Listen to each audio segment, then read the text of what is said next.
Hi Dance Connection families. In this video, we're going to be showing you how to put together a bar for at-home ballet. There is a PVC ballet bar. I got these plans off the internet. We can make copies of this, or I might even have the PDF. Basically what we're going to be making it out of is 1¼ PVC pipe. Lowe's has a ton of it. We need 6 90-degree elbows. We need 4 T-fittings, some screws, and ways to cut. So what I'm going to do is I'm going to cut the pieces. We need 2 48 inches, 2 24 inches, 4 12 inches, and 2 8 inches. I'm going to cut all that, and then once it's all cut, I'll show you the next step on how we're going to put it together.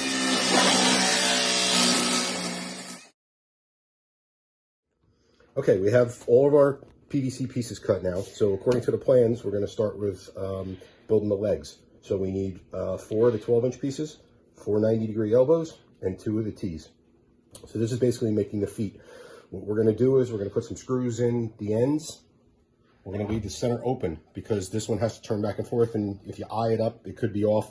So you're better off just waiting on that until we get the whole thing together. So I'm going to put those screws in. I'm going to make 2 of these, and then we're going to come back and we're going to move on to the next page.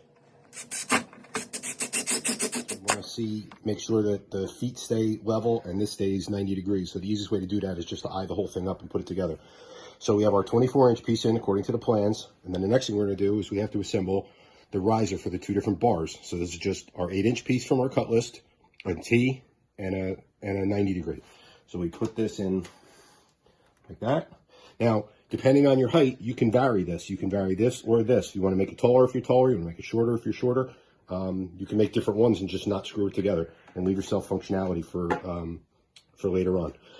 So we're going to make another one of these, and then we're actually going to put the 2 together. And then once it's all tightened down, then we can finish screwing it in. So we'll be back in a minute for it. 1 into the bottom there, 1 into the bottom there. Now it starts to take shape. We take our other 48, go up top, pull this back, fit that in, and it all comes together. There we go. Now the only thing left to do is to screw everything together, just like I did on the bottoms. Actually, I'll show you one real quick. We have a small little pilot hole, and then we have some number 8, and you just, and that's it, runs it in there. Now the one thing that I did, if you back the camera up, I did not put a screw in here, so you can actually take this apart and move it in the house or move it into another room or whatever, so you don't have to move the whole thing. But everything else gets bolted down, so it seems like it's been pretty stable that way. If anybody has any questions, I'm gladly here to help. If you need pieces cut, I can do it. Let me know, and keep dancing. Hey Dance Connection families, you just watched my dad put together a bar, and I'm just going to briefly talk to you guys about it. As you heard, you can make the bar taller or shorter depending on how tall you are. And another thing that I've done is put weights on both sides of the bar so that it doesn't move. There are felt cushions under it so it doesn't ruin anyone's floor, but that does make it move a bit. So I've put weights on to just make it heavier and more stable. I'm using my bar for the dance league class, for releves, and for ballet and point.